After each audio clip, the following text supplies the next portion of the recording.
But look, fellas, we talked about that one for a good little second, right? So we're gonna speed on. To this quick take.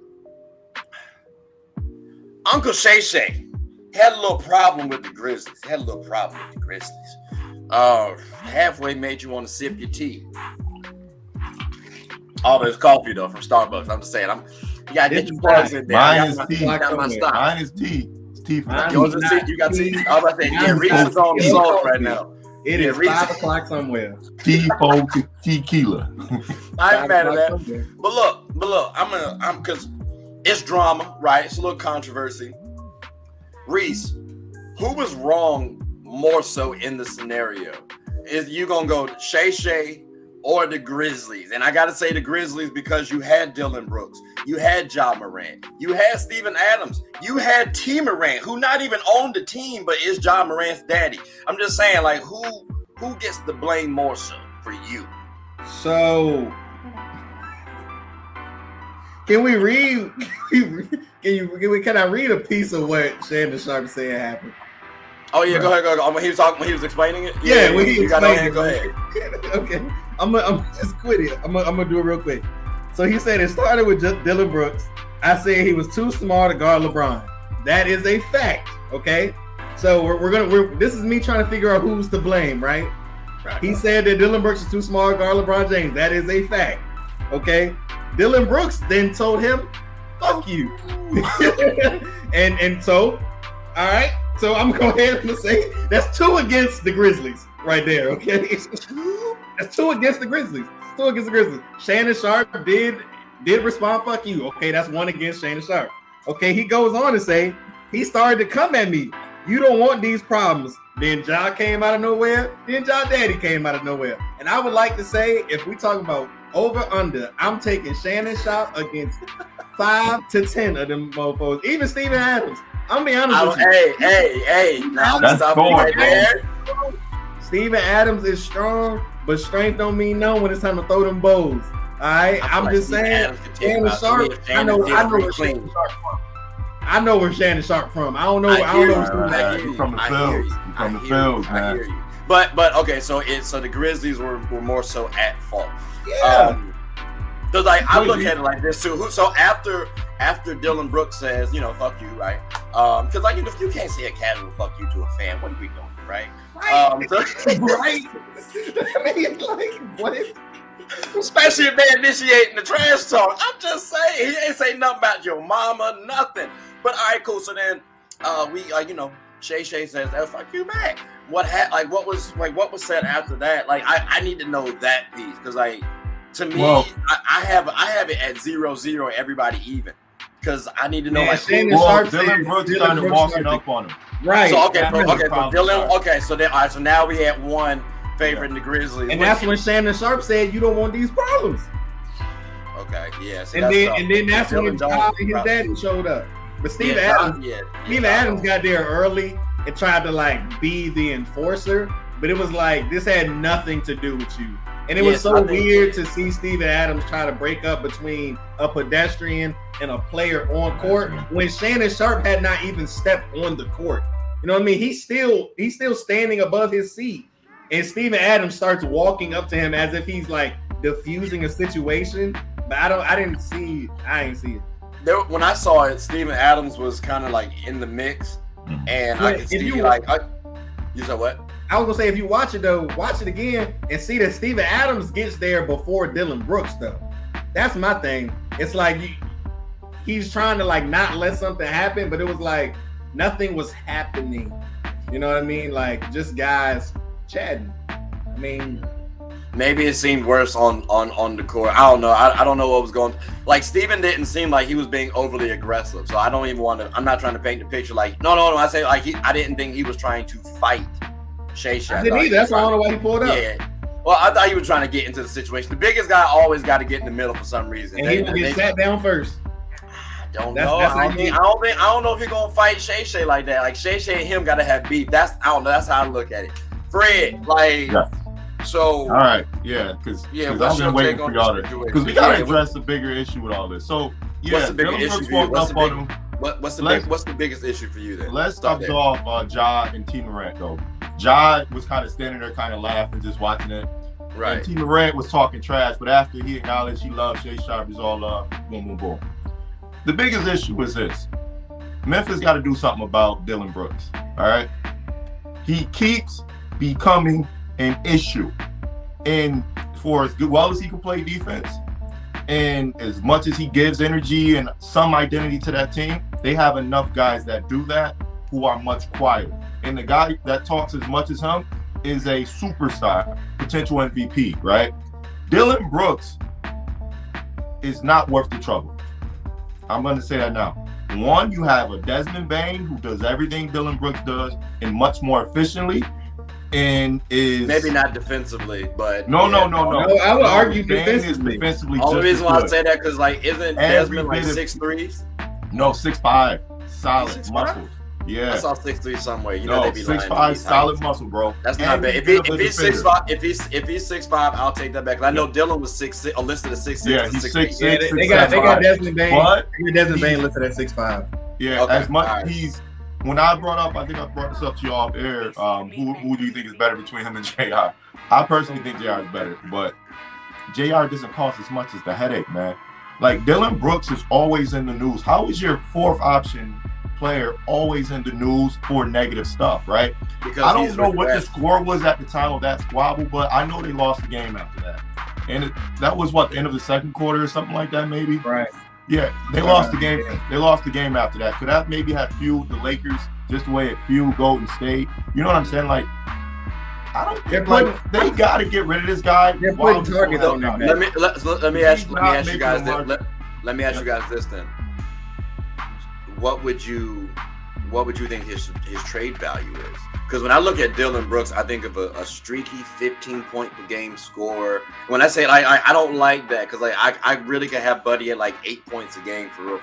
Or I can see him at 12 points a game. Because coming out of college, I liked him. I liked his game against Lonzo. I was like, ooh, Dillon seems nice. He's a good defender. But what would y'all say his trade value is, Reese? What would you say that is? Like, what would you be willing to give up for Dillon Brooks? So his salary is sitting at $11 million. When is it ending? When about 18 a game right now or something? When is his contract ending? He is a unrestricted free agent 2023. So that would be this summer. Yeah, this offseason. What are you putting up? 18 a game right now, Reese? Let me see. I got you.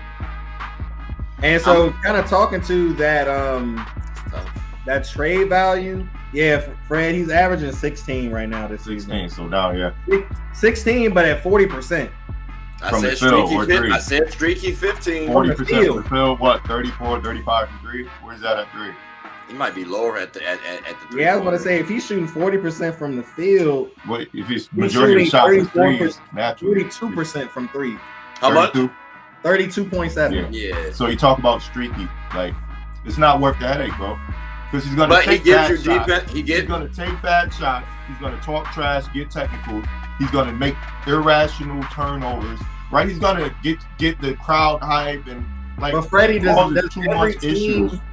Because I got this a lot early on when I was trying to like argue why you would trade. And I don't think that this guy does any of the bad things that Dillon Brooks does. But when I think about a guy like Marcus Smart as the enforcer, I don't think Desmond Bane, Jaren Jackson Jr., who can't stay on the court because he can't stop fouling, right? Steven Adams, even with him being so quiet, I don't think their team has an enforcer. But I think they have a. I hear what you're saying. But I hear what you're saying. When you look at a Steven Adams, that's your muscle, right? You look at a Ja Morant, he's gonna talk the talk, right? You look at Desmond Bane, it's like a quiet, and like San Antonio never had an enforcer.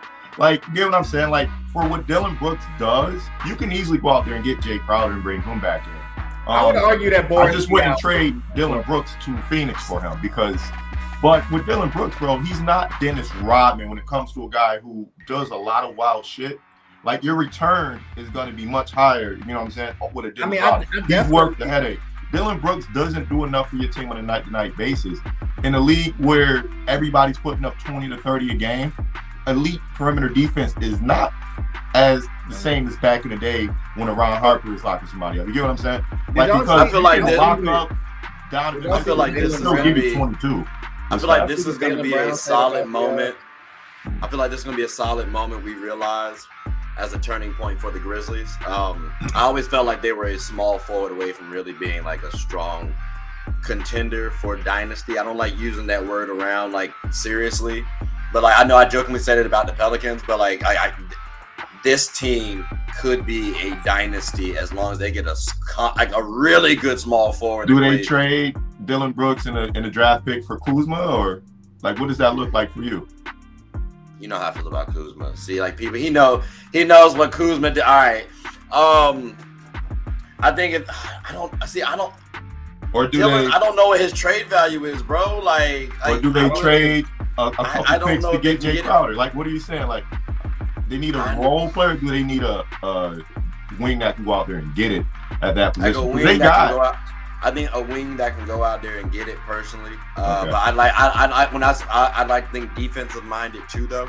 But like I'm focusing more so on defense before I think offense with my wing. But I do need him to get some offense as well. Like a Mikal Bridges light play, which I know, like you said, Freddie, there aren't too many players out there like that. Yeah. But I mean, if you can finesse somebody out there, contending Western Conference teams ain't gonna, you know what I'm saying, try to help them out. There might be some teams out in the East that you can finesse these players for.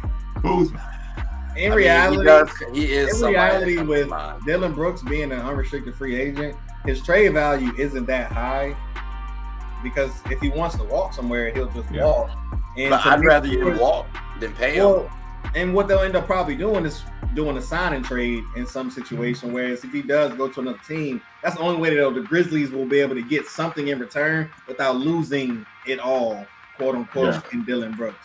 That's all right. One more thing. I know we got to move on. What about DeAndre Hunter? If Atlanta's willing to take calls on him, a third pick of the draft. What about Cam Reddish? I like Cam Reddish, but I don't think they're going to. I mean, they could make that trade. It's just you would have to give up more players because y'all have already stated a second round pick is what it would take. So I mean, I don't know if they give up Dillon for a second. Y'all not thinking, Freddie. You're not thinking splash enough, man. Jimmy Butler. I ain't gonna lie. I was gonna say Jimmy or DeMar, but I'm also thinking too. It might. Trey. DeMar not an enforcer. If I'm trading Dillon Brooks for another wing that I don't think DeMar's personality fits that. Yeah. He don't. DeMar wouldn't. Jimmy will be fired even though it can't happen, but that'll be fine. I don't think you finessing that one. I think you have a better shot at DeMar. But either way, it sounds like Dillon Brooks is a problem. Just not for Uncle Shay Shay. So which again is how we started to get. I was sitting there like, yo, how the hell did we talk about Dillon Brooks? Like we've been talking about him for a minute. I forgot he was about to get his ass beat by Uncle Shay Shay. And this is the problem. Always in the he was going to get touched. Definitely. That's for certain. Danny Green. That's the funniest nickname in the world. Evil Danny Green. They call him Evil Danny Green. I'm so weak. That's crazy. But look, that's enough of these fringe starters, right? Tough. We're going to talk about the All-Stars next, ladies and gentlemen. So, we're going to transition on to the next segment, which I just stated that. But anyways, stay tuned and enjoy the highlights, definitely. But look, fellas, that about wraps up the show and the quick take, so I appreciate that. Did y'all have anything you want to say before we close up? Fly, Eagles, fly! Woo! Well, I don't have anything to say. I don't know. I guess bye. All right. That might just be the show. Oh,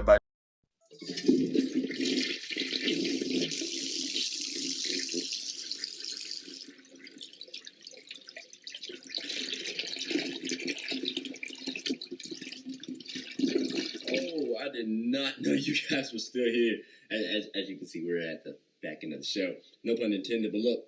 Hope you all enjoyed it. And before you go, please subscribe to the YouTube channel, follow the IG account, share the content to anybody who's anybody. And most importantly, leave your thoughts and comments below. But I got to go back and play Buddy in 2K, so let me